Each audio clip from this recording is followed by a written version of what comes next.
Zero risk almost complication free ता परदिन आम पेशेंट को कॉन्फिडेंटली कहूँ तू ऑपरेशन पर 15 दिन पर नॉर्मल एक्टिविटी फुटबॉल भी खेली पारू तोर किसी मना ना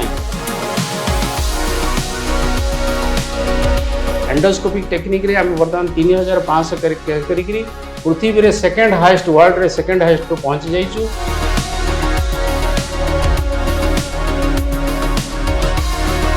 3D 4K कैमेरा जेटा कि पृथ्वी रे गोटे पीस अच्छी मो पाखे 3D एंडोस्पाइन एंडोविजन सिस्टम भुवनेश्वर अच्छी पुरुषोत्तम हॉस्पिटल अच्छी चाषी भाईटे दिन सारा कादुअरे काम आउ जितेबले घरणी चुली रे काम करे सेतबले आंठु गंठी जंत्रणा हुए किंतु समस्ते भावती यह गोटे सामान्य जंत्रणा पाख मेडिसिन दुकान नु जाई मेडिसिन टे खाईदेले ये जंत्रणा दूर हो जिवो किंतु दर्शक बंधु मु आपन कहि रखिबा पई चाहूची जे ई जंत्रणा आपन को सबुदिन पई सेजरे सुआई दे पारे ये सबुर आलोचना करबा पई आम सहित अछंती वरिष्ठ डॉक्टर ताका सहित सीधा सळख कथा हवा सर प्रथमे तो समाज लाइव को आपन को स्वागत करूची नमस्कार सर आजिकली आप देखुवे सर आगुरी आम शुणी जे वयस्क हेले कौटे आंठू गंठी जो फ्लूइड थाए आमर कौटे सरी जाए जंत्रणा बेसी हुए सर आजिकली छोट पिला मानक कहीं बेसी आंठू गंठी जंत्रणा हो सर जंत्रणा जदि आम आंठु गंठी कथा विषय कथा हवा गोटे छोट पिला जिते 5 वर्ष रु 15 वर्ष भितर आंठुरे जंत्रणा होची आमे देखिबा सेटा निश्चय गोटे किछि इन्फेक्शन जो होई पारे आउ सेटा ठंडा है कि पिला मन को हुए स्ट्रेप्टोकोकस जीवाणु टॉन्सिल इन्फेक्शन है जॉइंट को जाए प्रथम आग टॉन्सिल इन्फेक्शन हम तापर से गंठी को जीव ताकू आम कहते रिमाटिक आर्थराइटिस बा स्ट्रेप्टोकोकस जनित जदि आम देखू आउ टे बड़ पिलाटा जदि जरा 15 वर्ष रु 20 वर्ष भितर कि से 10 रु 20 वर्ष भितर सी जदि तार गोटे स्कूल बैग मोटा बैग गोटे नहीं जाऊँगी कि थंडारे जगुची हिल पिंधुची ताहले इम्बालांस होगी गंठी उपर प्रेसर पड़ी पेन हुए जदि आउ टे एज को जीवा 20 रु 40 वर्ष भितर ताहले गंठी पेन हबार गोटे कारण है जे सीडेंटरी एक्टिविटी से मैंने ठीक रकम बॉडी को एक्सपोज करूना आमर जो 206 खंड हाड़ अच्छी मनीष देह सेटा दीटा जिनस तैयारी होची अधा तैयारी होची गोटे है विटामिन डी जेटा कि से आम माँ मैंने जानी से आम जन्म हवा मात्रे आमको नहीं खरारे पकाउले चमड़ा देहरे सूर्य किरण बाजिले विटामिन डी तैयारी हम आजिकल पिलाने सब मोबाइल खेलुंट इंडोर गेम खेलुंट बसिकी रोच बाहर को जाऊना जहाद्वारा बॉडी को सन बाथ होना विटामिन डी कमी जाऊँगी हाड़ दुर्बलता हो जाऊँगी आउ जो 50% हाड़ तैयारी होची सेटा होची कैल्शियम बा विटामिन जो आमर क्षीर रु तैयारी होची तो ये जो सीडेंटरी एक्टिविटी जो लैपटॉप धरिकी बसीगले कंटिन्यूअसली एक्सरसाइज ना योग प्राणायाम ना एवं आउ ता सहित न्यूट्रिशन जो गुड़ाक आम ठीक खाद्य खाऊनु जो बहुत समय बाहर मगैक खाई दौचु टाइम रे खाऊनु मोबाइल धरिकी बसीगलु बा लैपटॉप धरी बसीगलु 10 घंटा एक्सरसाइज बोली किसी जिनस रोना ये सब जिनस जितेबाला 40-50 वर्ष हो जाऊँ जड़े लोक बा गोटे माँ मौसी तार जो ऋतुस्राव बंद हो जाऊँगी तार जो पीरियड्स बंद हो जाऊँगी तार बॉडीर हार्मोनल चेंजेस आसूची सेतेबेले जदि सी ताकू मेंटेन न करिवो तार बॉडी को एक्सरसाइज न करिवो बा विटामिन ठीक से खाइबो नहीं ताहले धीरे धीरे आंठू भितर जो कार्टिलेज जेटा कि एबे प्रदीप बाबू कहउतले जो फ्लूइड जिनसटा एक्चुअली फ्लूइड तो नुह सेटा कार्टिलेज थाए दी हाड़ भितर गोटे कोटिंग थाए ताकू आम कहूँ कार्टिलेज हाईलाइन कार्टिलेज और इलास्टिक कार्टिलेज से कार्टिलेज जो घर्षण होची से पतला है हाड़ पाकु पाकु आसिक हाड़ भितर हाड़ उपर हाड़ घर्षण है बेले बेले फुली जाए बेले बेले सीरीज रु डॉक्टर मैंने पानी बाहर करिया को पड़े एत पानी जमा हो जाए मेडिसिन द्वारा भी आजिकल बहुत बढ़िया बढ़िया मेडिसिन आसीगला आउ टे जदि अधिका बयस को जी 70 पाखापाखि ताहले आपण जानवे जे तांकर निश्चय बयस हवा द्वारा ऑस्टियोआर्थराइटिस डेवलप कला तो ये जो गंठिया बात रोग बा बयस जनित ये सब कारण बयस अनुसार प्राय फरक आसूची सर आपण कथा मध्य मु गोटे कथा ता भितर पाइली सर आप गोटे कथा कहले जोता पिंधिबा द्वारा ता माने भूल जोता कि भूल चप्पल पिंधिबा द्वारा आंठू जंत्रणा होता है भूल जोता हूँ हिल थी आपंकर बॉडी जो जो कर्वेचरटा change आसूँ curvature change आसिले Pasteur change है प्रेसर आसे से जदि भूल जोता हम ताले आपंकर वयस्क लोक मानकर कि छोट पिला ताले यहाँ बहुत इंपोर्टाट कथाटा किंतु महिला मानकर हाड़ कहीं सर बेसी दुर्बल कहीं सर महिला मानकर हाड़ दुर्बल नुह से जो रेगुलर जो खाद्यटा ठीक रे न खाई बयस जनित आम जो माँ माउसी आज देखुचु पिला बेलू से कौन टाइम न थाए खावाई गाँ गंडार लोक मान समय ना से एत परिश्रमी एत खटती निज छुआ मान केमी पाठ पढ़ेवा खाया दीटा दवा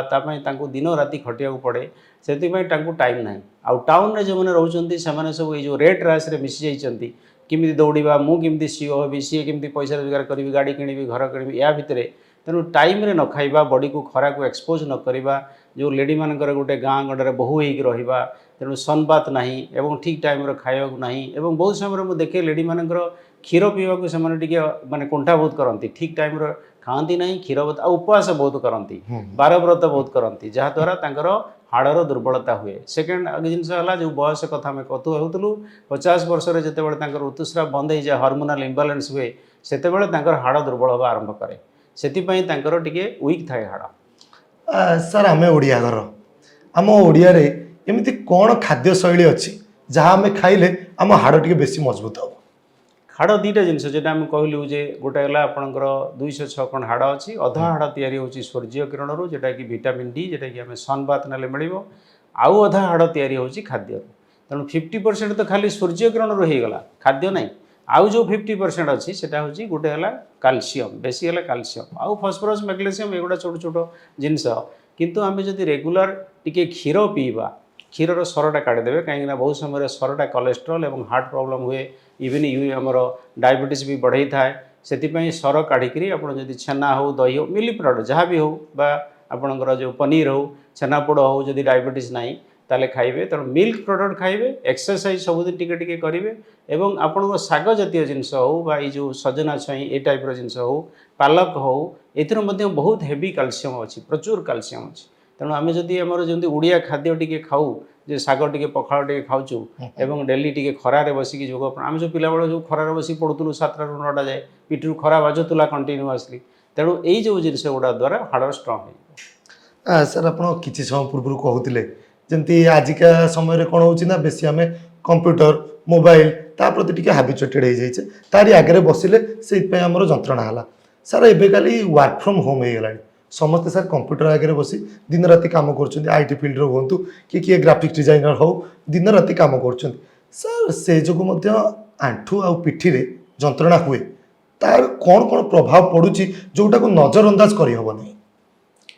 आमर जो आंठू अंटा बथा आग अंटा विषय कथा होची जो बसी रोचे आम कन्स्टांटली जो स्पाइन मेरुदंड हाड़टा से एस सेपर्ट गोटे कर्व होइक अच्छी आपन एटा को जदी देखि पारुथबे जे एटा होची आपनकर मेरुदंड हाड़ ये 33 खण हाड़ मिसी तयारी हिच ये हला ब्रेन बेक पिठी अंटा बेकरे 7 खण पिठी रे 12 खण अंटा रे 5 खण हाड़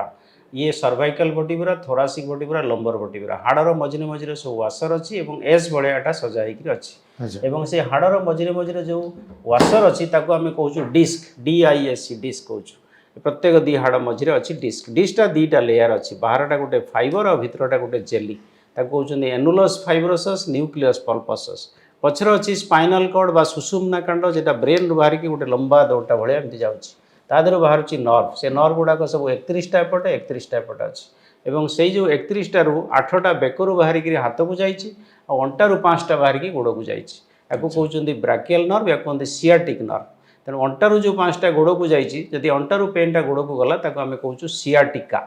तो बेसिकाली जो अंटा बथा हो मनीषर जो बसी रहा द्वारा कि अलग जेकोसी कारण आम ताकू 3 भाग में विभक्त करूँ गोटे है आपंकर जो 20 रू 40 वर्ष से स्लिप डिस्क जोटा कि डिस्कटा तांकर फाटी जाइकरी से जो जेलीटा बा जो पल्पटा फटेकी बाहरी आसिक फाइबर को बाहरी आसिक नर्व को चिपे आ गोटे है 40 रू 80 वर्ष सेटा हूँ बयस जनित बयस बढ़िले धीरे धीरे आमर जो कैनाल अच्छी डायमीटर यार कैनाल डायमीटरटा पतला हो सरू हो नैरो हो कहते नेरो कैनाल कहते LCS लंबर कैनाल स्टेनोसिस तो सही हूँ सियाटिका जो चिपीदेव या से कैनाल डायमीटर कमिज बयस द्वारा हाड़र दुर्बलता द्वारा कौन जड़े पड़गला जड़े रोग है कौन डायबिटीज है स्मोकिंग कला एगुड़ा सब आग्रावेटिंग फैक्टर थायरॉइड अच्छी गोटे आग्रावेटिंग फैक्टर तादे धीरे धीरे हाड़र दुर्बलता ऋतुस्राव बंद होगा हाड़ दुर्बल है तेणु 40 रू 80 वर्ष है बेसिकाली बयस जनित कहते लंबर कैनाल स्टेनोसिस बा सियाटिका आउ जो 80 पखापाखि लोकंर 2-3टा कारण अच्छी गोटे ऑस्टियोपोरोसिस बयस है हाड़र दुर्बलता है कहते ऑस्टियोपोरोसिस आ गोटे है कैंसर बा टीबी ये 3टा जिनस को से बेले बेले ऑस्टियोपोरोसिस हेले पेशेंट चालू चालू फ्रैक्चर हो तेणु फ्रैक्चर इज एनादर कंपोनेंट तो आम जदि बेसिकली देखा जिते अंटा बथा रोगी अच्छा तादर 20 ରୁ 40 भाग लोक केवल स्लीप डिस्क सफर कर कि यंग एज्रे सेकेंड टू फोर्थ डिकेड 20 ରୁ 40 वर्ष 40 ରୁ 80 वर्ष भितर आउ 40 भाग लोक सफर कर बयस जनित आउ जो 20 भाग रहा 100 ରୁ सेटा हूँ ट्यूबरकुलोसिस कैंसर टीबी आ गोटे फ्रैक्चर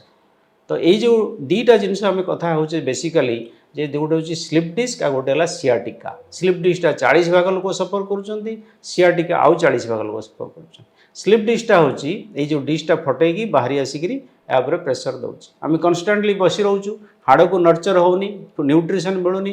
खाद्य ठीक खिया होनी एक्सरसाइज होनी स्मोकिंग ये सब मिसीगला डायबिटीज जदि थी आहरी आग्रावेटिंग फैक्टर होगला टिके एज आसीगला मेन्स बंद होगला बड़ा लोक जो रिटायर्ड करीगला एक्सरसाइज कमीगला साइकोलॉजिकल डिप्रेशन आसला वॉकिंग जॉगिंग साइक्लिंग स्विमिंग एगुड़ा सब कमी जाऊँगी एवं ता सहित एडेड जदि किसी डिजीज अच्छी डायबिटीज ब्लड प्रेशर ये सब अच्छी ताले आहरी हाड़ वीक है तेणु यही सब जुग आमर जो सफर करुचु बैक पेन यहाँ को आम बर्तमान बेसिक ट्रिटमेंट होची जदि आम कथा आपड़ जदि से नेक्स्ट क्वेश्चन जदि पचारे जे यार कौन सॉल्यूशन अच्छी या आम समाधान केमती करवा ये पिला माने सब कष्ट पाँच यंग पिला माने कष्ट पाँच ऑफिसर माने कष्ट पाँच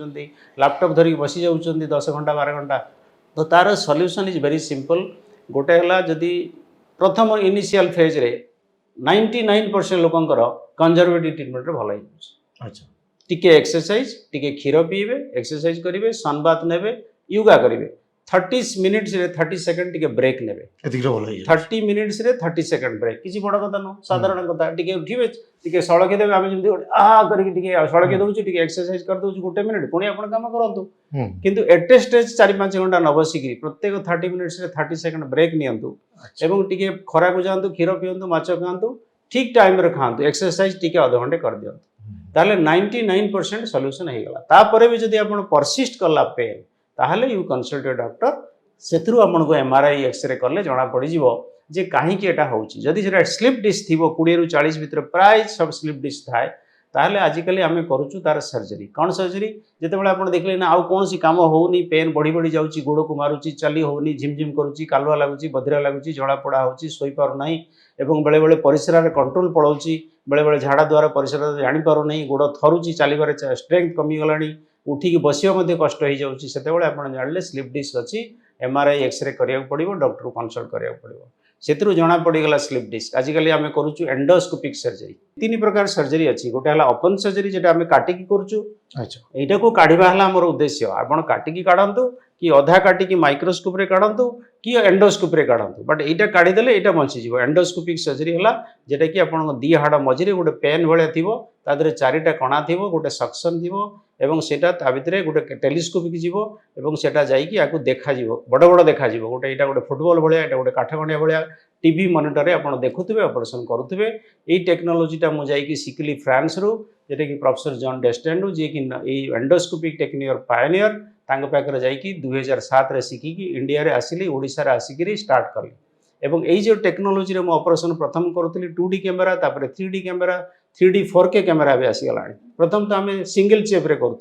तो 3D 4K कैमेरा जेटा कि पृथ्वी में गोटे पीस अच्छी मो पाखे 3D एंडोस्पाइन एंडोविजन सिस्टम भुवनेश्वर अच्छी पुरुषोत्तम हॉस्पिटल अच्छी यहाँ नुआ हॉस्पिटल एवं भुवनेश्वर यहाँ ये पांड्रा छक आ रसुलगढ़ मझिरे नेशनल हाईवे कड़े पुरी हाईवे बाईपास कड़े ये आम से मेसीन रखीचु जोटा कि आपंकर भिजुआल फिल्ड एत बड़ देखा आपंकर यहाँ जो छुटिया जिनसा फुटबॉल भाया देखा यहाँ गोटे नर्वटा आप काठगंडिया भाया देखा गोटे स्पेशल चश्मा पिंधा पड़ो गोटे पेन भाया पशिज तादर लाइट जलुव और तादर 2टा कणा थी कनेक्ट हो टीवी मॉनिटर को बड़ बड़ देखा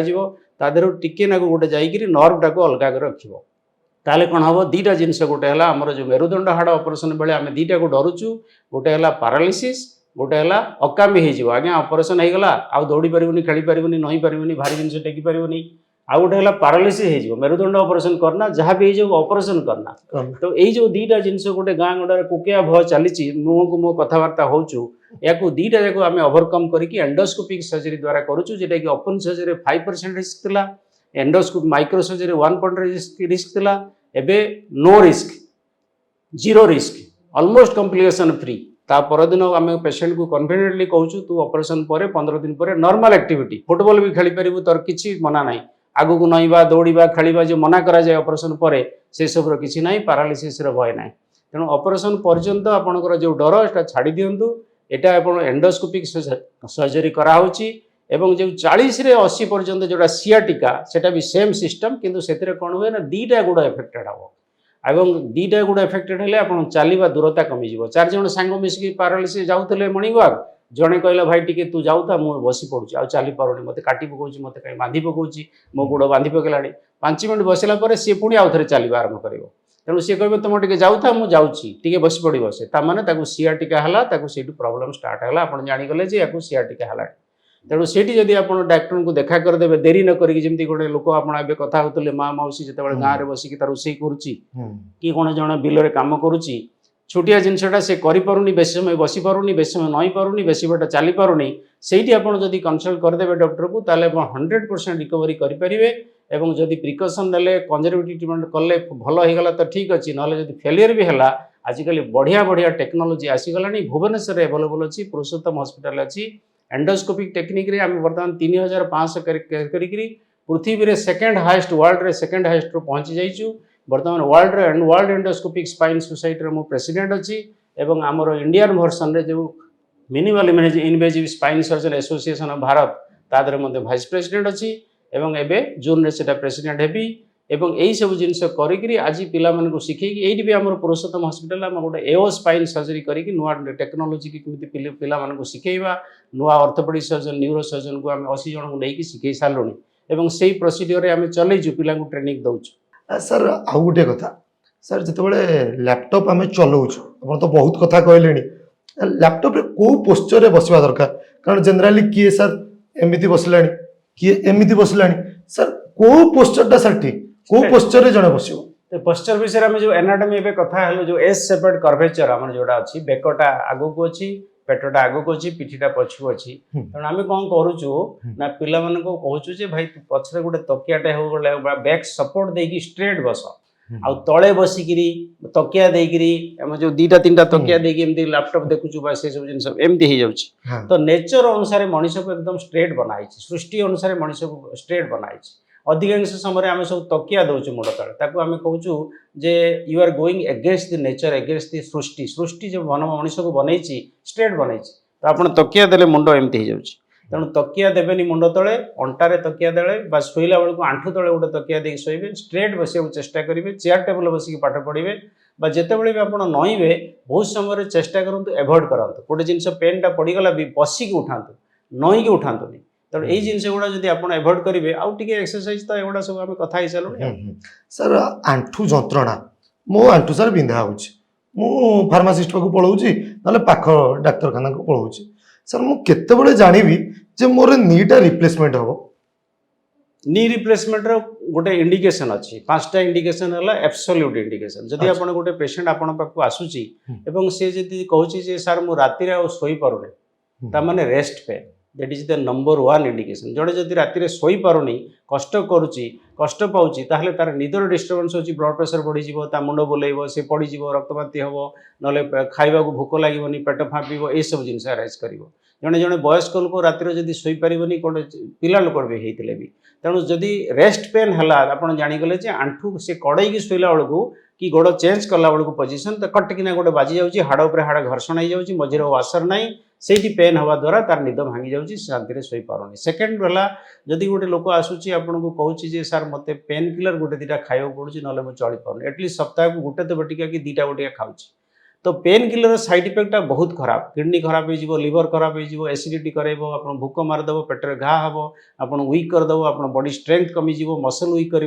से जदि पेन किलर डिपेंडेंट आप गले ताहले आप ऑपरेशन करनियंतु नले आप बॉडी बहुत वीक हो बहुत शीघ्र नष्ट हो। थर्ड इंडिकेशन है जड़े जदि कहूँ जे आज्ञा मोर रेगुलर एक्टिविटीज मुझे जड़े प्रोफेसर थी रिटायर्ड कर बर्तमान मुझे बहुत संस्थार एसोसिएट अच्छी कौटी प्रेसिडेंट अच्छी कौटी सेक्रेटरी अच्छी जड़े साधारण लोक सी तार दासकाठिया गाए से आमको बुले जड़े लेडी सी तार गोटे फंक्शन अटेंड करे कि मंदिर जाए से रेगुलर एक्टिविटी अटेंड करें मंदिर जापरुनी माटा जदि मंदिर न जीव ता मुंड खराब हो आगे मंदिर मुझे जाऊँगी आज 40 वर्ष है मंदिर जापरुनी जड़े जदि सोशल फंक्शन जड़े लदी घरे बसी रही 3 जन फैमिली मेंबर से 3 जन 2 जन जब चलीगले आउ जड़े लेडी सी तार 50-60 वर्ष 70 वर्ष हो गला सी कहे मुझे 3 महला उठी पारि कौन ତେଣୁ ତୁମେ ଯାଅ ମୁଁ ବସି ରହିଲି ତ ତାକୁ ଆଇସୋଲେଟ୍ ଲାଗିବ, ସାଇକୋଲୋଜିକାଲ ଡିପେଣ୍ଡେନ୍ସ ଆସିବ, ପ୍ରୋବ୍ଲେମ୍ ହେବ, ଡିପ୍ରେସନ୍ ହେବ, ଧୀରେ ଧୀରେ ସେ ୱିକନେସ୍ ଆସିବ।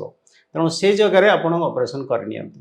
ଫୋର୍ଥ ହେଲା ଆପଣ ଯଦି ରେଗୁଲାର ଆକ୍ଟିଭିଟି ଛାଡ଼ିକିରି ଆପଣ ଯଦି ଧର ନେଚୁରାଲ କଲ୍, ଝାଡ଼ା ଯାଇପାରୁନାହାନ୍ତି, ପରିସ୍ରା ଯାଇପାରୁନାହାନ୍ତି, ଉଠିକି ଡାଇନିଂ ଟେବୁଲରେ ବି ଖାଇବାକୁ ଯାଇପାରୁନାହାନ୍ତି, ନେଚୁରାଲ କଲ୍ ଆଟେଣ୍ଡ କରିପାରୁନାହାନ୍ତି, ତାହେଲେ ମଧ୍ୟ ଅପରେସନ୍ କରିନିଅନ୍ତୁ। ଦ ଫିଫ୍ଥ ହେଲା ନେସେସିଟି। ସପୋଜ ମୁଁ ଗୋଟେ ଡକ୍ଟର, ମୁଁ 70 ଇୟର୍ସ ବର୍ତ୍ତମାନ ହେଇଛି, ମୁଁ ମୋର ରେଗୁଲାର, ମୋର ଜଣେ କଲିଗ ଆସିଥିଲେ ବୋଧେ 7-8 ବର୍ଷ ଆଗରୁ, ମୋର ମନେ ଅଛି, ସେ ଜଣେ ଟିଚର, ସେ ଜଣେ ପ୍ରଫେସର, ମାନେ ମେଡ଼ିକାଲ କଲେଜ ପ୍ରଫେସର ଥିଲେ, ରିଟାୟାର୍ଡ କରିକି ସେ ଢେଙ୍କାନାଳରେ ପ୍ରାକ୍ଟିସ୍ କରୁଥିଲେ, ସେ ଗାଇନାକୋଲୋଜିଷ୍ଟ। ସେ ତାଙ୍କର ପ୍ରାକ୍ଟିସ୍ ଚାଲିଥିଲା ଭଲ, ତାଙ୍କ ୱାଇଫ୍ ଚାଲିଗଲେ, ପୁଅମାନେ ସବୁ ଆମେରିକାରେ ଅଛନ୍ତି, ସେ ଏକା ଅଛନ୍ତି, ତାଙ୍କର ପ୍ରାକ୍ଟିସ୍ ରୋଡିଂ ପ୍ରାକ୍ଟିସ୍, ବଟ୍ ସେ ଆଣ୍ଠୁ ବଥା ଯୋଗୁଁ ଆଉ ଚାଲିପାରିଲେନି। ମୋତେ ଆସି ପଚାରିଲେ ପରେ ଅପରେସନ୍ କଲେ ମୁଁ ପ୍ରାକ୍ଟିସ୍ କରିପାରିବି? ହଁ ସାର୍ କରିପାରିବେ। ନା ତାହେଲେ ଅପରେସନ୍ ପରେ ସେ ଯଦି ଆହୁରି 10 ବର୍ଷ ପ୍ରାକ୍ଟିସ୍, ତାଙ୍କର ବ୍ରେନ୍ କାମ କରୁଛି, ହାତ ଗୋଡ଼ କାମ କରୁଛି, ଫିଟ୍ ଅଛନ୍ତି, କେବଳ ଆଣ୍ଠୁଟା କାମ କରୁନି, ତାହେଲେ ତାଙ୍କ ପ୍ରଫେସନଟାକୁ ସେ ବଜାଇ ରଖିବା ପାଇଁ ତାକୁ ଅପରେସନ୍ ଦରକାର, ନହେଲେ ସେ ବସିଯିବେ, ତାଙ୍କ ପ୍ରଫେସନ୍ ନଷ୍ଟ ହେବ, ଆମେ ସୋସାଇଟି ଗୋଟେ ଭଲ ଡକ୍ଟରକୁ ନଷ୍ଟ କରିବ। 5ଟା ଇଣ୍ଡିକେସନ୍ ଦେଖିଲେ ଅଛି ଅପରେସନ୍ ପାଇଁ ଯାଆନ୍ତୁ। ରୋବୋଟ ତ ଆସିଗଲାଣି ଗୋଟେ ଫାଷ୍ଟ କଥା, ଯେଟାକି ଆପଣଙ୍କର ଏକୁରେସି ଆସିବ। ଏକ୍ଜାକ୍ଟଲି ପଚାରିଥାନ୍ତି ରୋବୋଟିକ୍ ସର୍ଜରୀ ଉପରେ। ରୋବୋଟିକ୍ ସର୍ଜରୀ ତ ଏକୁରେସି ଆସିବ, ପ୍ରିସିଜନ୍ ଆସିବ, ଏକୁରେସି ଆସିବ, ସମୟ କମିବ, ପେସେଣ୍ଟର ବ୍ଲିଡିଂ କମିବ, ଯେଉଁ ସାଇଡ୍ରେ ଯେଉଁ ମସଲ ଅଛି, ଲିଗାମେଣ୍ଟ ଅଛି, ତାକୁ କଟା କମ୍ ହେବ, ତେଣୁ ପେନ୍ କମିଯିବ। ଲୋକ ତ ସାର୍ ଡରି ଯାଉଛନ୍ତି ନା, ଲୋକ ଭାବୁଛନ୍ତି ଡକ୍ଟର କରୁନାହାନ୍ତି, ରୋବୋଟ ବୋଧେ ମୋର ସର୍ଜରୀ କରିବ, ଲୋକ ଡରୁଛନ୍ତି, ଯାଉନାହାନ୍ତି। ରୋବୋଟ ସର୍ଜରୀ କରିବ ନାହିଁ, ରୋବୋଟ ଇଜ୍ ଏ ଟୁଲ୍, ଆପଣ ତାକୁ ୟୁଜ୍ କରିବେ, ଆପଣ ପେନ୍ଟା ୟୁଜ୍ କରିବେ। ଆପଣ ଧର ଯେଉଁ ହାତରେ ଗାରଟା ଆଣୁଛନ୍ତି, ଗୋଟେ ସ୍କେଲ୍ ପକେଇ ଗାରଟା ଆଣିବେ, ସୁନ୍ଦର ଦେଖାଯିବ, ଷ୍ଟ୍ରେଟ୍ ଦେଖାଯିବ। Robot is like that, robot is just a tool. ତ ଅପରେସନ୍ ରୋବୋଟ କରିବନି, ରୋବୋଟ ଖାଲି ଆପଣଙ୍କୁ ଷ୍ଟ୍ରେଟ୍ ବତେଇବ ଯେ ନାଇଁ ଆଉ ଟିକେ 1 ଡିଗ୍ରୀ 2 ଡିଗ୍ରୀ, ହଁ ଏମିତି ଠିକ୍, ଏଇଟା ଠିକ୍ କରନ୍ତୁ ଆପଣ। ତ robot is a tool. Operation କରିବା ପାଇଁ ଆପଣଙ୍କୁ ଗୋଟେ ଡର ଥିଲା ଯେ ଗୋଟେ ବିରାଟ ଗୋଟେ କଟା ହେବ, ଷ୍ଟିଚ୍ ପଡ଼ିବ, ପେନ୍ ହେବ, ମୋତେ ବହୁତ ଯନ୍ତ୍ରଣା ହେବ, ମୁଁ ସହିପାରିବିନି। ତେଣୁ ଏବେ ସବୁ ଶୁଣିଯାଆନ୍ତୁ ଆପଣ, ୟା ପରେ ମୁଁ କହୁଛି ଅଣ୍ଟାରୁ କାଲୁଆ କରି କରାହେବ। ଆଗରୁ ଯେଉଁ ନିଡିଲ୍ ୟୁଜ୍ ହେଉଥିଲା ସେ ବି ପତଳା ହେଇକି 27 ନମ୍ବର ନିଡିଲ୍ ଦିଆହେଉଛି, ତେଣୁ ଅଣ୍ଟା ବଥାର କୌଣସି କାରଣ ନାହିଁ। ଇଞ୍ଜେକ୍ସନ୍ ଦେଲା ପରେ ଅପରେସନ୍ ଯେଉଁ ହେଉଥିଲା ଆପଣଙ୍କର ସବୁ ଏଠୁ ଏତେ ପର୍ଯ୍ୟନ୍ତ କଟା ହେଉଥିଲା, ଆଜିକାଲି ଏତିକି ଟିକେ କଟା ହେଉଛି। ତ 3.5 ଇଞ୍ଚ, ଆଗରୁ 10 ଇଞ୍ଚ କଟା ହେଉଥିଲା, ଏବଂ 35 ମିନିଟ୍ର ଟୋଟାଲ୍ ସର୍ଜରୀ ହେଇଯାଉଛି। ଆଗରୁ ଲାଗୁଥିଲା 2 ଘଣ୍ଟା, 2.5 ଘଣ୍ଟା, 3 ଘଣ୍ଟା, ସେଥିପାଇଁ 2ଟା ଆଣ୍ଠୁ ଏକାଥରେ ହେଇପାରିବନି, କାହିଁକିନା 5 ଘଣ୍ଟା 6 ଘଣ୍ଟା ଲାଗିଯାଉଥିଲା। ଏବେ 2ଟା ଆଣ୍ଠୁ ଅପରେସନ୍ ଘଣ୍ଟେ 20 ମିନିଟ୍ରେ ସରୁଛି। ଷ୍ଟିଚ୍ ପଡ଼ିବନି, ଆମେ କହୁଛୁ ପେନ୍ଲେସ୍ ଷ୍ଟିଚଲେସ୍ ସର୍ଜରୀ, ଷ୍ଟିଚ୍ ନାହିଁ, ପେନ୍ ନାହିଁ, କାହିଁକିନା ଅଣ୍ଟାର ଯେଉଁ ଇଞ୍ଜେକ୍ସନ୍ ଦିଆହେବ ତା ଦେହରେ ଗୋଟେ ପାଇପ୍ ଲାଗୁଛି, ସେଠି କନେକ୍ଟ ହେଇଯିବ ମେସିନ୍କୁ, ଏବଂ ସେଇଟା ଗୋଟେ ପମ୍ପିଂ ମେସିନ୍ ଚାଲିଥିବ 3 ଦିନ ପାଇଁ, ଆପଣଙ୍କର କୌଣସି ପେନ୍ ନାହିଁ, ଯନ୍ତ୍ରଣା ନାହିଁ। ତେଣୁ ପେନ୍ଲେସ୍ ଷ୍ଟିଚଲେସ୍ ସର୍ଜରୀ, ଷ୍ଟିଚ୍ ବି ପଡ଼ିବନି, ଷ୍ଟିଚ୍ ଖୋଲିବା କଷ୍ଟ ନାହିଁ, ଆଉ ଯେ ଷ୍ଟିଚ୍ ଟଣା ହେବ, କଟା ହେବ, ସେସବୁ କିଛି ନାହିଁ, ଗୋଟେ ଗାର ଭଳିଆ ହେଇଥିବ, ଏବଂ 25ରୁ 30 ମିନିଟ୍ରେ ଅପରେସନ୍ ସରିଗଲା। 2ଟା ଆଣ୍ଠୁ ପାଇଁ ଘଣ୍ଟେ 20 ମିନିଟ୍ ମ୍ୟାକ୍ସିମମ୍ ଲାଗୁଛି। ସାର୍ ତାପରେ ପୁଣି କିଛି ଅସୁବିଧା ହବାର ନାହିଁ? ଆଉ 20ରୁ 25 ବର୍ଷ ଯାଉଛି, ଯଦି ଆପଣ ସବୁଠୁ କମ୍ ଦାମିଆ ଲଗେଇବେ, ଯେଟାକି ଆୟୁଷ୍ମାନ ଭାରତ ଆମକୁ ତମକୁ ମିଳୁଛି, ସେ ବି 20 ବର୍ଷ ଯାଉଛି। ଆଉ ଟିକେ ଭଲ କ୍ୱାଲିଟି ଗୋଲ୍ଡ ପ୍ଲେଟେଡ୍ ବା ଜିଙ୍କୋନିୟମ୍ ଯେଉଁ ଟାଇଟାନିୟମ୍ ଲଗେଇଲେ 25ରୁ 30 ବର୍ଷ ଯିବ। ସାର୍ ଆଉ ଗୋଟେ କଥା, ବାଇକ୍ ଯେଉଁମାନେ ଚଲାଉଛନ୍ତି, ଏବେ ଟିକେ ରେସିଂର ମାହୋଲ, ବାଇକ୍ ଚଲେଇକି ଆକ୍ସିଡେଣ୍ଟ ହେଇଗଲା, ଗୋଡ଼ ଭାଙ୍ଗିଗଲା, ସାର୍ ଷ୍ଟିଲ୍ ରଡ୍ ପଶୁଛି।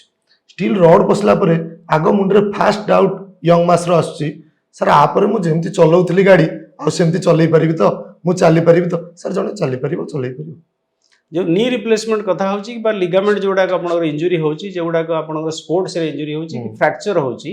ଆମେ ଯଦି ଲିଗାମେଣ୍ଟ କଥା କହିବା, ଯେଟା ଆମେ ନୂଆ ଲିଗାମେଣ୍ଟ ପକାଉଛୁ, ସେଥିରେ ମଧ୍ୟ ସିଏ ଆପଣଙ୍କର ଯେଉଁ ନର୍ମାଲ ଧର 100% କି 100 ନ୍ୟୁଟନ୍ ପ୍ରେସର ଥିଲା, ପ୍ରେସର ଆମର ଷ୍ଟ୍ରେଙ୍ଥ ଥିଲା, ସେଟା 20 ଟାଇମ୍ସ ବା 10 ଟାଇମ୍ସ, ମାନେ 10 ଗୁଣା 10% ବଢ଼ିଯିବ ଷ୍ଟ୍ରେଙ୍ଥ। ସେମିତି ଆପଣ ଯଦି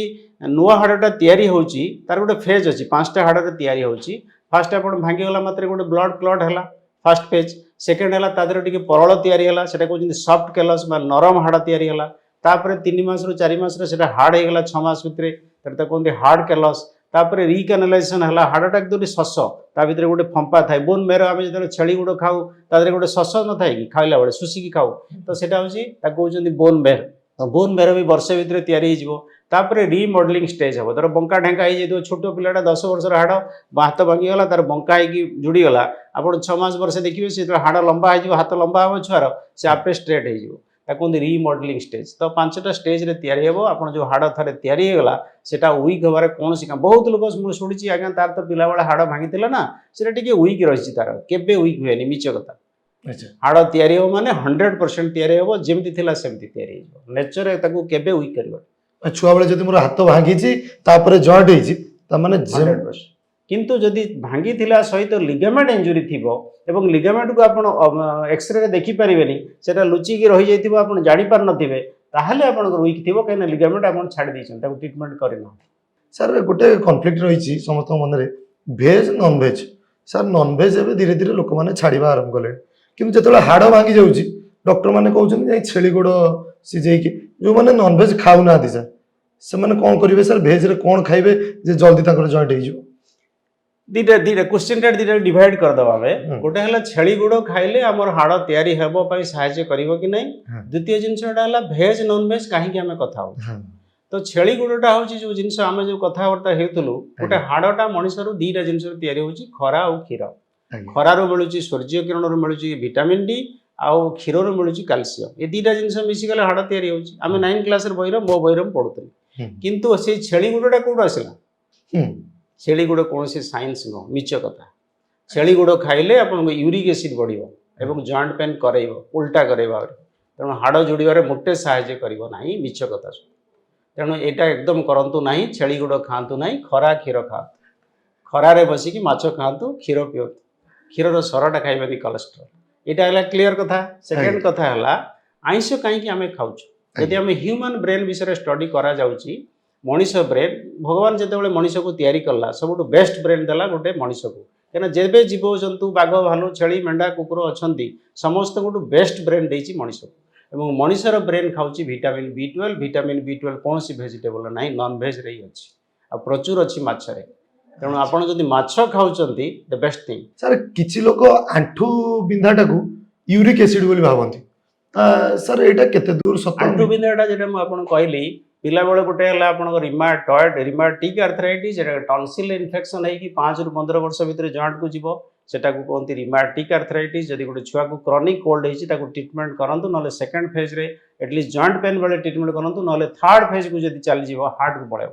ତେଣୁ ସେ ପିଲାଟା ହାର୍ଟ ସବୁଦିନ ୱିକ୍ ହେଇଯିବ, ଏମିତି ଧଇଁ ସଇଁ ହେବ, କୌଣସି ଦୌଡ଼ିବା, ଖେଳିବା, ନଇଁବା, ଭାଗର ଇଏରେ ଖେଳିବାରେ ଭାଗ ନେଇପାରିବ ନାହିଁ। ତାଠୁ ଯଦି ଅଧିକା ଆପଣ ଯିବେ ଆଣ୍ଠୁ ବଥା କଥା ହେବା, ଯେଉଁ ସେକେଣ୍ଡ ଫେଜ୍ ଯେଉଁଟା ଆପଣ କହିଲେ, ଯେଉଁଟା ସିଡେଣ୍ଟାରୀ ଆକ୍ଟିଭିଟି, ଆପଣ ଦୌଡ଼ନ୍ତୁ, ଖେଳନ୍ତୁ, ଏକ୍ସରସାଇଜ କରନ୍ତୁ, ମାଛ ଖାଆନ୍ତୁ, କ୍ଷୀର ପିଅନ୍ତୁ, ଠିକ୍ ରହିବେ। ବହୁତ ସମୟରେ ଲାପଟପ୍ ଧରି ବସି ଯାଉଛନ୍ତି, ଏକ୍ସରସାଇଜ ହେଉନି, ନ୍ୟୁଟ୍ରିସନ୍ ଠିକ୍ ନାହିଁ, ଜମାଟୋ ମଗେଇ ଖାଉଛନ୍ତି, ପିଲାମାନେ କମ୍ପିଟେଟିଭ୍ ପ୍ରିପେୟାର କରୁଛନ୍ତି, ଅଫିସରମାନେ ଘରେ ବସୁଛନ୍ତି ଏବଂ ସେସବୁ ଟାଇମ୍ରେ ଖାଉନାହାନ୍ତି, କଫି ଉପରେ କଫି, ସ୍ମୋକ୍ ଉପରେ ସ୍ମୋକ୍, ଏଗୁଡ଼ା ସବୁ ବଡ଼ିକୁ ବହୁତ ୱିକ୍ କରୁଛି, ନିକୋଟିନ୍ କରାଉଛି। ଏଜ୍ ବଢ଼ିଗଲା ପରେ ମଧ୍ୟ ଆପଣ ସେତେବେଳେ ଯେତେ ଋତୁସ୍ରାବ ବନ୍ଦ ହେଲା, ମା ମାଉସୀମାନଙ୍କର କୌଣସି ଲୋକ ରିଟାୟାର୍ଡ଼ କଲା, ତାକୁ ଏକ୍ସରସାଇଜ କରିବା ନିହାତି ଜରୁରୀ। କ୍ଷୀର ଟିକେ, ଖରା ଟିକେ ଖାଇବ, ମାଛ ଖାଇବ, ଏକ୍ସରସାଇଜ କରିବ, ଏସବୁ ଜଏଣ୍ଟ ପେନ୍ର କାରଣ। କିନ୍ତୁ ସ୍ପୋର୍ଟସ୍ ଯଦି ଆମେ ଦେଖିବା, ଖେଳ କସରତ ଜିନିଷଟା ମୁଣ୍ଡରେ ପୁରେଇବା ଉଚିତ। ଆମେ ସମସ୍ତେ କସରତ କରିବା ଉଚିତ। ତେଣୁ ପିଲାବେଳେ ଗୋଟେ ଯଦି ଛୋଟ ପିଲାଟା ବି ଯଦି ଖେଳୁଛି, ଟିମ୍ ୱାର୍କ, କେମିତି ଜଣେ 12 ଜଣ 15 ଜଣ ମିଶିକି ଖେଳିବା ଦରକାର, ଟିମ୍ ୱାର୍କ, ତା ମୁଣ୍ଡରେ ଗୋଟେ ଡେଭଲପ୍ ହେବ ସେଇ ଜିନିଷଟା। ତ ସେଇ ଜିନିଷଟା ହେବା ଉଚିତ। କିନ୍ତୁ ହେଲାବେଳେ କ'ଣ ହୁଏ, ବହୁତ ସମୟରେ ସେମାନେ ପଡ଼ିଯାଆନ୍ତି। ପଡ଼ିଗଲେ ଲିଗାମେଣ୍ଟ ଇଞ୍ଜୁରି ହେଇଗଲା। ଲିଗାମେଣ୍ଟ ଇଞ୍ଜୁରି ହେଲେ ବାପା ମାନେ ବେଳେ ବହୁତ ସମୟରେ ଖୁସି, ଏବେ ଭଲ ହେଇଛି, ଏବେ ଆଉ ପାଠ ପଢ଼ିବାର ମନ ଦେବ, ଆଉ ଦୁଷ୍ଟ ହେବନି, ଖେଳ କରିବ। କିନ୍ତୁ ସେଟା ଠିକ୍ ନୁହଁ। ସେ ଖେଳିବା ଉଚିତ, ନହେଲେ ଗ୍ରୋଥ୍ କେମିତି ହେବ ତାର। ତେଣୁ ଆମେ ତମ ବାପା ମାଆଙ୍କୁ ବୁଝାଉଛୁ, ସେ ଠିକ୍ ହେଇଯିବ, ଆପଣ ତାକୁ କାହିଁକି ଏମିତି କହୁଛନ୍ତି, ସେ ଠିକ୍ ହେଇଯିବ, ପୁଣି ସେ ଖେଳିବ। କିନ୍ତୁ ଖେଳିଲେ କ'ଣ ହୁଏ ନା, ବେଳେବେଳେ ଆମେ ମେଡ଼ିସିନ ଖାଇଲା, ଆମକୁ କଲା, ଫୁଲି ଯାଇଛି, ବ୍ଲଡ଼ ଜମା ହେଇଯାଇଛି, ଲିଗାମେଣ୍ଟ ଛିଡ଼ି ଯାଇଛି। 99% ଲୋକଙ୍କର ଲିଗାମେଣ୍ଟ ଠିକ୍ ହେଇଯାଏ ଏଇସବୁ କନଜରଭେଟିଭ୍ ଟ୍ରିଟମେଣ୍ଟରେ। ରେଷ୍ଟ, ଆଇସ୍ ମୋମେଣ୍ଟେସନ୍, যেটাকি আমি কହୁଛୁ রেজিমেন, রাইস রেজিমেন, RICE। এই 4টা জিনিসକୁ মনে ରଖନ୍ତୁ। ରାଇସ୍ ରେଜିମେନ୍, ଭାତକୁ ଇଂଲିଶରେ ରାଇସ୍ କହନ୍ତି, କେହି ଭୁଲିବା ନାହିଁ। ରାଇସ୍ ରେଜିମେନ୍ ୱାର୍ଲଡରେ ସମସ୍ତେ ସବୁ ଜାଗାରେ ଫଲୋ କରିବା ଉଚିତ। ବହୁତ ସମୟରେ ମୁଁ ଦେଖୁଛି ଲୋକମାନେ ଆସୁଛନ୍ତି, ୟଙ୍ଗ ପିଲାମାନେ ଆସୁଛନ୍ତି, ବୟସ୍କ ଲୋକମାନେ ଆସୁଛନ୍ତି, କ'ଣ ନା କାଲି ଟିକେ ପଡ଼ିଯାଇଥିଲା, ମୁଁ ଟିକେ ଗରମ ପାଣି ସେକ ଦେଇଦେଲି। କାହିଁକିନା ସେ ଆଣ୍ଠୁ ବଥା ହେଉଥିଲା, ମୁଁ ଗରମ ପାଣି ସେକ ଦେବା ପାଇଁ କହିଥିଲେ ମୋତେ, ମୁଁ ବି ସେଠି ତାର ବି ପଡ଼ିଗଲା। ତ ଗରମ ପାଣି ସେକ ଦେଲେ ରକ୍ତ ବେଶୀ ବାହାରିବ, ଭୁସଭୁସ ରକ୍ତ ବାହାରିବ, ଫୁଲିଯିବ, ବେଶୀ ବ୍ଲଡ଼ ଜମା ହେଇଯିବ। ତେଣୁ ଆଇସ୍ ଫର୍ମେଣ୍ଟେସନ୍ କରନ୍ତୁ। ପ୍ରତ୍ୟେକ 2 ଘଣ୍ଟାକୁ 15 ମିନିଟ୍ ଆଇସ୍ ଲଗାଇବେ, 2 ଘଣ୍ଟା ଛାଡ଼ିଦେବେ, ପୁଣି 15 ମିନିଟ୍ ଆଇସ୍ ଲଗାଇବେ, 2 ଘଣ୍ଟା ଛାଡ଼ିଦେବେ, 48 ଆୱାର୍ସ ପର୍ଯ୍ୟନ୍ତ ice treatment. Ice is called A miracle drug. ଯଦି ଗୋଟେ ଛୁଆ ପଡ଼ିଯାଉଛି, ଖେଳିଲା ବେଳେ, ପଢ଼ିଲା ବେଳେ, ଅଫିସରେ, କଲେଜରେ, ଯେଉଁଠି ବି ପଢ଼ୁ, ବରଫ ଲଗାନ୍ତୁ, ଆଇସ୍। ସେକେଣ୍ଡ ହେଲା rest, RICE, rest, ice. C ହେଲା କ୍ରେପ୍ ବ୍ୟାଣ୍ଡେଜ୍, ଯଦି ହାତ ଥିବ ବାନ୍ଧିଦେବେ, ଗୋଟେ ଗୋଡ଼ ଥିଲେ ଗୋଟେ ତକିଆ ଉପରେ ରଖିଦେବେ। ଏଲିଭେସନ୍, ତ ଏଇ 4ଟା ଜିନିଷ, କ୍ରେପ୍ ବ୍ୟାଣ୍ଡେଜ୍ ହଉ ବା ତ ଏଲିଭେସନ୍, ତ ରାଇସ୍ ରେଜିମେନ୍ ଯେଉଁଟା ରେଷ୍ଟ, ଆଇସ୍ ଆଉ ଇଟା ହେଉଛି RIC ଟା ହେଲା କମ୍ପ୍ରେସନ୍ Compression. ବ୍ୟାଣ୍ଡେଜ୍, ଇ ହେଲା ଏଲିଭେସନ୍। ଏ ଚାରିଟା ଜିନିଷକୁ ଷ୍ଟ୍ରିକ୍ଟଲି ଫଲୋ କରନ୍ତୁ। ବହୁତ ସମୟରେ ପ୍ରାୟ ମେଡ଼ିସିନ୍ ବେଲ୍ଟ ପ୍ଲାଷ୍ଟର ଏସବୁରେ ପ୍ରାୟ ଠିକ୍ ହେଇଯାଏ। ବେଲ୍ଟ ରେଷ୍ଟ ମେଡ଼ିସିନ୍ର ଯଦି ଠିକ୍ ନହେଲା ତାହେଲେ ଆପଣଙ୍କୁ ଦେଖନ୍ତୁ ପିଲା ଯଦି କହୁଛି ନାହିଁ ଆଣ୍ଠୁଟା ମୋର ମୁଡ଼ି ଯାଉଛି, ମୁଁ ଚାଲିଲା ବେଳେ ଟିକେ ମୁଁ ବାଲାନ୍ସ କରିପାରୁନି, ତାହେଲେ ଲିଗାମେଣ୍ଟ ଇଞ୍ଜୁରି ହେଇଛି, MRI କଲେ ଲିଗାମେଣ୍ଟ ଠିକ୍ ହେଇଯିବ। ଆଜିକାଲି ପିଲା ସ୍ପୋର୍ଟସ ତ ସ୍ପୋର୍ଟସ ସାର୍ ଟିକେ ବେଶୀ ଜିମ୍ ଲଭର ହେଇଗଲେଣି, ସମସ୍ତେ ଯାଇ ଜିମ୍ରେ କ'ଣ ହବ, ସିକ୍ସ ପ୍ୟାକ୍ସ ଆପ୍ସ ବାହାରିବ, ବଡି ଲୁକ୍ ଭଲ ଆସିବ, ଏକ୍ସରସାଇଜ ବି ହବ। ସାର୍ ସେମାନେ ୱେଟ୍ ଲିଫ୍ଟିଂ କରୁଛନ୍ତି, ୱେଟ୍ ଲିଫ୍ଟିଂ କରୁ କରୁ କାହାର ଅଣ୍ଟା ଲାଗିଯାଉଛି, ଅଣ୍ଟାରେ କରେଣ୍ଟ, ଗୋଡ଼ରେ କରେଣ୍ଟ ମାରୁଛି। ସାର୍ ମୁଁ ସାର୍ ଜିମ୍ ଯାଉଥିଲି, ମୋର ଅଣ୍ଟାରେ ଲାଗିଲା, ୱେଟ୍ ଲିଫ୍ଟିଂ ଯୋଗୁଁ ଏମିତି ହେଉଛି। ସାର୍ ସେମାନଙ୍କର ଗୋଟିଏ ଡାଉଟ୍ ସାର୍, ଯେ ଯଦି ଆମେ ୱେଟ୍ ଲିଫ୍ଟିଂ କଲାବେଳକୁ ଆମ ଅଣ୍ଟାରେ ଲାଗୁଛି, ଯେଉଁମାନେ ଆଥଲେଟ୍ସ ସେମାନେ ସାର୍ ଏତେ ୱେଟ୍ ଲିଫ୍ଟିଂ କରୁଛନ୍ତି, ସେଠି ଯାଇକି ଆମ ଦେଶରେ ନାଁ କଲେଣି, ସାର୍ ତାଙ୍କର ବି କ'ଣ ସମାନ ଅବସ୍ଥା? ତ ସେଇଟା ସବୁବେଳେ କହେ, ଆପଣ ଯେତେବେଳେ ଟ୍ରେନିଂ ଦେଉଛନ୍ତି ବା ଟ୍ରେନିଂ ନେଉଛନ୍ତି, ଆପଣଙ୍କୁ କେତେଟା ଜିନିଷ ଗାଇଡ଼ଲାଇନ୍ସ ଅଛି, ତ ସେଇଟାକୁ ଆପଣ ଫଲୋ କରିବେ ଷ୍ଟ୍ରିକ୍ଟଲି। ଯଦି ନ ହେବ ତାହେଲେ ଡେଫିନେଟଲି ସ୍ଲିପ୍ ଡିସ୍କ ହେବ। ଆଜ୍ଞା, ତେଣୁ ସ୍ଲିପ୍ ଡିସ୍କ ହେବାର କାରଣ ହେଲା ଫରୱାର୍ଡ଼ ବେଣ୍ଡିଂ। ଆପଣ ଯେଉଁଟା କହିଲେ, ସେ ତ ଉଠୁଛନ୍ତି ନା ଆପ୍ ତିଆରି କରିବା ପାଇଁ, ତେଣୁ ଆପ୍ ତିଆରି କରିବା ପାଇଁ ବହୁତ ମେଥଡ଼ ଅଛି। ୱାକିଂରେ ସେମାନେ ସବୁ ଏମିତି ଧରିକି ଏମିତି ଉଠୁଥିବେ, ଆଜ୍ଞା ଆଜ୍ଞା ଆଜ୍ଞା ତ ସେଇଟାରେ ପ୍ରାୟ ସ୍ଲିପ୍ ଡିସ୍କ। ଆଜ୍ଞା ଏକ୍ଜାକ୍ଟଲି। ତ ସ୍ଲିପ୍ ଡିସ୍କର କାରଣ ହେଲା ସେଇ ଜିନିଷ। ଯଦି ଆପଣ ଠିକ୍ରେ ଗାଇଡେନ୍ସ ନଥିବ, ଭୁଲଭାଲ ଗାଇଡେନ୍ସରେ କରିବେ ଏବଂ ଜର୍କ ନେବେ, ଆଗକୁ ନଇକି କୌଣସି ଜିନିଷ ଟେକିଦେବେ ବା ହେଭି ୱେଟ୍ ଟେକିଦେବେ, ତାହେଲେ ଆପଣ ସ୍ଲିପ୍ ଡିସ୍କ ହେବାର ଚାନ୍ସ ଅଛି। ସେମାନେ ରେଗୁଲାର କରୁଛନ୍ତି, ସେମାନଙ୍କର ଅଭ୍ୟାସ ହେଇଯାଇଥାଏ, ତେଣୁ ବଡି ତାକୁ ସେ ଅନୁସାରେ ଡେଭଲପ୍ କରିଥାଏ। ଜଣେ ମାଟି ଖୋଳୁଛି, ଜଣେ ଯଦି ଲେଡି ଦେଖନ୍ତୁ 70 ବର୍ଷ ପର୍ଯ୍ୟନ୍ତ 72 ବର୍ଷ ପର୍ଯ୍ୟନ୍ତ ସେ ଛାତ ପକାଇବାକୁ ଯାଉଛି ଲୋକ ଘରେ। ଆଜି 1 ମହଲା 2 ମହଲା 3 ମହଲା ସେ ଚଢୁଛି, ସେ ପୁଣି ସିଡ଼ି ନଥିବ, ବନ୍ଧା ହେଇଥିବ ବାଉଁଶ ବା କାଠ, ସେଇଥିରେ ଚଢ଼ିକି ସେ ଯାଉଛି। ପ୍ରଥମ ଆଗ ଯାଇକି ସେମାନେ ବସି ପଡ଼ିବେ, ପଖାଳ ଭାତ ଖାଇବେ, ତାପରେ ଷ୍ଟାର୍ଟ କରିବେ କାମ କରିବେ କ'ଣ, 30 କେଜି ଜିନିଷଟାକୁ ସେମାନେ ନଈକି ଟେକିକି ମୁଣ୍ଡକୁ ବସେଇବେ, ପୁଣି ଚାଲି ଯିବେ, ପକେଇକି ପୁଣି ଆସିବେ। ସେଟାକୁ ଟେକୁଛନ୍ତି ଦିନ ସାରା, ଆଜି ୟା ଘର କାଲି ତା ଘର, ତାଙ୍କର କିଛି ହେଉନି, କାହିଁକି ନା ସେମାନେ ଅଭ୍ୟସ୍ତ, ତାଙ୍କର ବଡି ଷ୍ଟ୍ରକ୍ଚର ସେମାନେ ଡେଭଲପ୍ କରିଯାଇଛି। କିନ୍ତୁ ଆପଣଙ୍କର ଯଦି ଅଭ୍ୟାସ ନାହିଁ, ଆପଣ ପ୍ରଥମ ଯାଇକି ମୋଟା ହେଇଗଲେଣି, ଚାଲ ଟିକେ ଆଜି ଜିମ୍ ଯିବା, ଯାଇକି ସାଙ୍ଗେ ସାଙ୍ଗେ ଏକାଥରେ 5 ପ୍ୟାକ୍ ସାଙ୍ଗେ ହେଇଯିବ, ସେଇ ସବୁ ଜିନିଷ ଗୁଡ଼ା ନେଇକିରି ଖାଇଯାଉଛି। ସାର୍ ମୁଁ ଗୋଟେ ଗରିବ ପରିବାର ପୁଅ, ସାର୍ ମୋ ପାଖରେ ପଇସା ନାହିଁ, କିନ୍ତୁ ଆୟୁଷ୍ମାନ କାର୍ଡ଼ଟିଏ ଅଛି। ମୁଁ ଆସିଲି ପୁରୁଷୋତ୍ତମ ହସ୍ପିଟାଲକୁ, ମୋର ଆଣ୍ଠୁରେ ଯନ୍ତ୍ରଣା ହେଉଛି କି ପିଠିରେ ଯନ୍ତ୍ରଣା ହେଉଛି, ସାର୍ ମୁଁ ସମ୍ପୂର୍ଣ୍ଣ ମାଗଣାରେ ସେ କାର୍ଡ଼ଟିକୁ ଦେଖେଇ ଏଠି ଟ୍ରିଟମେଣ୍ଟ କରି ଯାଇପାରିବି। ସରକାରୀ ଅନୁସାରେ ଆୟୁଷ୍ମାନ କାର୍ଡ଼ ତ ଆମର ଏବେ ଆସିନି, କନେକ୍ସନ୍ ଆମ ପାଇଁ ଆପ୍ଲାଏ କରିଛୁ, ଏବେ ଗୋଟେ ମାସେ ଲାଗିବ ମିଳିଯିବ। ନି ରିପ୍ଲେସମେଣ୍ଟ, ହିପ୍ ରିପ୍ଲେସମେଣ୍ଟ ସରକାର ଯେତିକି ପଇସା ଦେଉଛନ୍ତି, ବହୁତ କମ୍ ପଇସା ଦେଉଛନ୍ତି। ମୋତେ ଯଦି ଆପଣ ପଚାରିବେ, ମୁଁ ନିଶ୍ଚୟ ଆମର ସରକାରଙ୍କୁ କହିବି ଟିକେ ବଢ଼ାନ୍ତୁ, ଏତେ କମ୍ ପଇସାରେ କଲେ ଭଲ ନୁହଁ, କାହିଁକିନା ବହୁତ ସମୟରେ କମ୍ପ୍ରମାଇଜ୍ କରିବାକୁ ପଡ଼େ ମେଡ଼ିସିନରେ। ଏଡ଼େ ବହୁତ ଲୋକଙ୍କର ଧର ଡାଇବେଟିସ୍ ଅଛି, ରିମାଟିଜିମ୍ ଅଛି, ତାକୁ ଆମେ କମ୍ପ୍ରମାଇଜ୍ କଲେ ଇନଫେକ୍ସନ୍ ହେଇଯାଉଛି, ତେଣୁ ଫେଲିୟର ହେଇଯାଉଛି 1 to 2% କେସ୍ରେ। କିନ୍ତୁ ସେଟା ହେଇପାରୁଛି, ଭଲରେ ହେଇପାରୁଛି, ଫ୍ରିରେ ହେଇପାରୁଛି, ହେବ। ସେକେଣ୍ଡ କଥା ହେଲା, ଯେଉଁଟାକ ସ୍ପୋର୍ଟସ୍ ଇଞ୍ଜୁରିରେ ସେମାନେ ବହୁତ କମ୍ ପଇସା ଦେଇଛନ୍ତି, ବହୁତ କମ୍ ପଇସା ଦେଇଛନ୍ତି, ସେତିକି ହେଇପାରୁନି, ଡିଫିକଲ୍ଟି ହେଉଛି, ବହୁତ ସମୟରେ କମ୍ପ୍ରମାଇଜ୍ ହେଉଛି। ଥାର୍ଡ଼ ହେଲା ସ୍ପାଇନ୍ ସର୍ଜରୀରେ ମଧ୍ୟ ବହୁତ କମ୍ ପଇସା ଦିଆଯାଇଛି। ତେଣୁ ଆପଣ ନି ରିପ୍ଲେସମେଣ୍ଟର ଟିକେ ହେଲେ ଚଳିବ, ହିପ୍ ରିପ୍ଲେସମେଣ୍ଟ ନି ହିପ୍ ରିପ୍ଲେସମେଣ୍ଟରେ ଆରାମସେ ହେଇପାରିବ, କିନ୍ତୁ ଟିକେ ମ୍ୟାନେଜ୍ କରିବାକୁ ପଡ଼ୁଛି, କମ୍ ପଇସାରେ ହେଉଛି ବୋଲି ପେସେଣ୍ଟକୁ ଆମେ କହୁଛୁ ଯେ ଆଜ୍ଞା ଟିକେ ଇନଫେକ୍ସନ୍ ହେବ, ଆପଣ ଟିକେ ଘରକୁ ଗଲାବେଳେ ଟିକେ ଆଣ୍ଟିବାୟୋଟିକ୍ ଆଉ 4 ଦିନ କଣ୍ଟିନ୍ୟୁ କରିଦିଅନ୍ତୁ, ନହେଲେ ନିଜେ କିଣିକିରି, କାହିଁକିନା ସମୟରେ ପେସେଣ୍ଟ ପଇସା ପାଉନାହାନ୍ତି ସେତିକି ପଇସା। ଆଉ ଯେଉଁ ହିପ୍ ଛାଡ଼ିକିରି ଯେଉଁଟାକ ଆପଣ ସ୍ପାଇନ୍ ବା ସ୍ପୋର୍ଟସ୍ ଉପରେ ପଇସା ବହୁତ କମ୍ ଅଛି, କିନ୍ତୁ କରିବାକୁ ପଡ଼ୁଛି। ଯେତେବେଳେ ଆପଣ ଗୋଟେ ପିଲାଟା,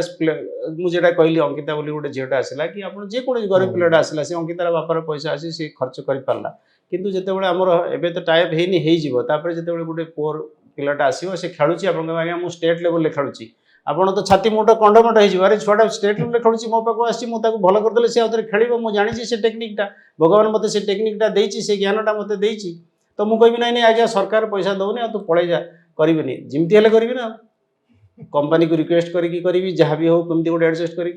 पांड्रा पाखे अच्छी पुरुषोत्तम हॉस्पिटल सेठी आसतु पीसी सार सहित कथा हुंतु आप डिटेल नहीं पारे आरोग्य होगी आपन कहुच्छे गोटे दिन ट्रिटमेंट हे आपंकर सर्जरी भी हम तापर आप दौड़े फुटबॉल खेलेंगे रोचे नमस्कार।